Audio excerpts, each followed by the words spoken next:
Justin Ouattara Astoine, je suis le directeur de programme du Conseil national de concertation des producteurs ruraux du Tchad. Le CNCPRT, c'est le Conseil national de concertation des producteurs ruraux du Tchad, une plateforme nationale des organisations paysannes et qui a été mise en place en 2006. Et cette structure qui est légitime aux OP pour porter leur voix devant les instances de prise de décision. Nous comptons environ 54 000 organisations paysannes de base sur l'ensemble du territoire. Nous sommes dans un processus de réactualisation de cette base de données et avec l'appui de certains partenaires, notamment le projet du FIDA pays. Et nous avons aussi certains projets portés par la Banque mondiale. Et cette actualisation met l'accent sur l'organisation, surtout autour des chaînes de valeur agricoles, dans l'ensemble de tout ce que nous appelons activités agro-silvo-pastorales à l'utile. Par rapport au projet FOACP, c'est lui d'abord dans un premier temps qui renforce la permanence pour qu'on puisse assurer les fonctions institutionnelles. D'abord à travers la composante 1, nous avons voulu être plus présents auprès de nos membres à la base en renforçant leurs activités économiques. Et FOACP a eu donc à financer ces initiatives économiques. Et nous, ce qui s'implique directement dans le projet, c'est d'abord le cadre d'appui local, qui a la responsabilité entière d'être régulièrement en contact avec les responsables de ces OPL, des organisations paysannes locales. Et avec chaque OPL, il fait faire accompagner donc, les plans d'affaires qui ont été validés. Nous sommes ici une coopérative de femmes vendeuses de poissons qui a été créée en 2018. Donc, on faisait la vente de poissons. Quand on faisait la vente de poissons dans les marchés, il y avait beaucoup de critiques. Les gens venaient, on nous parle. Comment vous êtes des femmes et puis l'environnement est en train de polluer avec les déchets de poissons, ceci, cela. Cela nous a beaucoup fait mal en tant que femmes. Et là où les bordures de ces poissons, on les met, on s'est tenu réunion, on a dit comment on peut faire avec les déchets de poissons. Donc c'était l'arrivée des gens qui sont venus vers Douala, sont venus pour appuyer les femmes dans le ministère de Pêche. Donc je me suis rapprochée d'eux, j'ai dit comment on peut faire comme ça pour que le déchet de poisson soit quelque chose ou bien on trouve là où le mettre. Bon, on nous a suggéré 2 sujets. On nous a dit, vous pouvez aussi collecter les déchets, mettez dans l'eau et le poisson va se multiplier. Et d'autres, vous pouvez le conserver, le faire en séchage ou bien en poudre, que ça devient l'engrais. Mais c'était comme ça, Abdelkader est venu nous former en séchant les déchets et en le mettant dans le tout pour fermenter et faire des cultures avec. Donc on avait déjà ça, l'environnement était déjà bien, mais on s'est rapproché au CMCPRT, on dit comment. Mais nous on a trouvé quelque chose comme ça, comment on peut faire.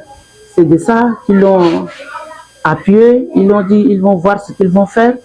C'est de là que le projet a été transmis chez vous et puis on a eu un financement qui était à 11 millions. Maintenant, le problème est qu'on sensibilise la population. On s'est mis en sensibilisant la population par les réseaux sociaux, en quittant même aller dans les provinces pour leur faire connaître que les déchets de poissons, c'est un engrais qui est bio et qui est nourrissable. Il faudrait que vous acceptiez à le faire. Donc on a fait cela presque 3 mois et que les gens ont apprécié ça. c'est de là qu'on est revenu pour produire. On a commencé à produire, on s'est acheté des emballages, on a fait même ces puits-là pour que l'eau, on travaille avec. On avait acheté des tricycles pour déplacer, pour collecter les déchets et les gros bassins pour travailler, toutes choses de travaux qu'on avait fait. Voici l'engrais là, c'est ça le liquide qu'on le conserve. Quand on met ça dans le bidon, ça fait 21 jours. Après, on vient, on tamise et puis on le met, on le ferme. Et puis le producteur viendra payer. L'emballage, là, on l'a payé à 2000, mais on le vend comme ça à 5000 parce que ce sont des producteurs, on ne peut pas mettre cher pour leur faciliter d'acheter et entrer dans des produits à faire. Donc, c'est tout ce que... Vraiment, le CNCPRT nous a donné comme appui. Et maintenant, au nom des CNCPRT, c'est-à-dire le fonds que nous avons trouvé du CNCPRT, vraiment nous a aidé de nos jours de faire beaucoup de choses. Par exemple, nous avons des tricycles. Et le deux tricycles, là, nous avons un tricycle là, qui fait, c'est-à-dire au marché hebdomadaire, on fait du yaourt, des milas et beaucoup de produits alimentaires. On apporte là-bas. Et un autre tricycle là, c'est-à-dire on fait du commerce vers le marché de Saint-Gilles là-bas, au jardin Hilton, au marché des Mis, on fait, c'est-à-dire par jour là, des centaines de yaourts, mais le lait qu'on trouve, lait du vache, là, je ne sais pas en quantité suffisante. Donc, pendant la nuit, on fait avec le lait du vache et pendant la journée, c'est-à-dire on fait avec du lait en poudre. Mais ici, on vend, c'est-à-dire très moins cher, vu l'état où nous vivons là, c'est pas facile de vendre un produit alimentaire plus de 500 francs, ça va pas beaucoup aider le gens, malgré que notre entreprise existait il y a de cela plus de 20 ans. On fait dans la fabrication du yaourt, du fromage, ça c'est dans le domaine de l'élevage et en mesure nous avons beaucoup de difficultés, les obstacles sont entre autres, c'est-à-dire le manque d'électricité en permanence ici au pays, ça joue un rôle. Et nous avons le problème d'emballage aussi. On exporte les emballages là de l'extérieur. Et c'est avec un prix très élevé pour nous. Si nous avons le problème de conservation, je mets accent là sur le problème de l'électricité. On n'arrive pas à conserver nos produits. Par exemple, le lait, on ne peut pas laisser le lait, yaourt là, hors du frigo. Mais quand on laisse hors, c'est-à-dire à la merci de la nature, 5-6 jours après, ça va être du lait caillé. Et donc, si ça devient du lait caillé, c'est-à-dire c'est du perte pour nous. Et si c'est perte pour nous, nous avons plus de 12 personnes qui travaillent ici. Et donc, on est obligé de payer les 12 personnes là. Et avec des pertes comme ça de temps en temps, donc c'est pas facile. BioKG a été créé en 2014 et avant 2014 là même, je faisais le travail de transformation, mais c'était vraiment dans l'informel. Et comme je travaillais comme une animatrice dans une ONG, cet esprit de transformation-là me travaille tout le temps la tête. Donc, un jour, j'ai décidé d'arrêter le travail pour me consacrer vraiment à la transformation des produits locaux. Je vais vous présenter la farine énergétique. La farine énergétique, c'est une farine faite à base de sorgho, soja, sésame, baobab et fonio. Donc, cette farine peut être consommée par des grandes personnes, tout comme les enfants au-delà de 2 ans. Et quand on sent qu'on est fatigué, pour nous les grandes personnes, on prend une tasse de cette farine, ça booste l'énergie. Ici, on a les graines de Nigel. Donc les graines de Nigel là, c'est bon d'avoir ça tout le temps à côté, parce que quand on sent qu'on a un peu de malaise là, il faut prendre un pincé seulement mâché et boire de l'eau. Ça aide. Et là, j'ai transformé ça en poudre. La poudre, on peut le mélanger avec du miel et le consommer. Ça soigne. Et là, moi-même, je me suis soignée avec ça. Ça, c'est l'huile de Nigel. Son huile, là, c'est une pression à froid. Tu prends beaucoup de quantité, tu vas trouver aussi un peu seulement d'huile. Donc, quand tu sens que tu as l'hypertension, tu as le diabète, tu as le palu, il faut mettre quelques gouttes sous la langue et dormir avec. Ça soigne les problèmes respiratoires. Et même pour quelqu'un qui est asthmatique, tout ça, là, ça soigne. Et si on va faire une longue distance et qu'on ne veut pas sentir la fatigue, on prend une purée de baobab, on met dans son eau, l'eau simple comme de l'eau minérale, on secoue, on boit. Dès qu'on arrive à destination, zéro fatigue. Là c'est la spiruline dont je vous ai expliqué comment j'ai conditionné. Et ici, on vient avec l'ordonnance pour acheter cette spiruline-là. Bon, au départ, c'est de bouche à oreille. Et les gens qui sensibilisent beaucoup nos produits, ce sont les clients. Ça fait 2-3 ans que je suis une cliente ici à la boutique Biocadi. Et c'est vraiment une immense joie de parler aujourd'hui des produits qu'elle propose. Parce que pour la plupart, elle propose des produits vraiment naturels, des produits vraiment efficaces. Et aussi pour ceux qui souffrent, moi particulièrement, je souffre un peu de taux de sucre élevé, donc du diabète. Donc je trouve ici tout ce qu'il me faut. Du riz traité, de la farine traitée, vraiment pour nous qui avons des problèmes de taux de sucre. Et aussi pour la cuisine. Nous avons toutes les épices naturelles que nous trouvons ici, vraiment très bons, à bon marché, que nous utilisons. Et nous avons aussi des huiles essentielles faites à base des plantes naturelles que j'utilise aussi particulièrement pour mes cheveux, pour le corps, qui sont vraiment très efficaces et entretiennent et maintiennent la peau de la femme noire. Au départ, ça n'a pas été facile. Les gens ne veulent pas consommer les produits transformés localement. C'est tout ce qui nous vient de l'Europe. Je m'appelle Kaiwa Martin.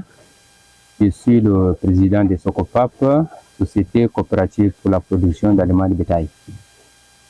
Les activités de la Socopap, c'est, comme vous avez dit, c'est la production d'aliments de bétail. Là, nous commençons par élaborer les marapalpa.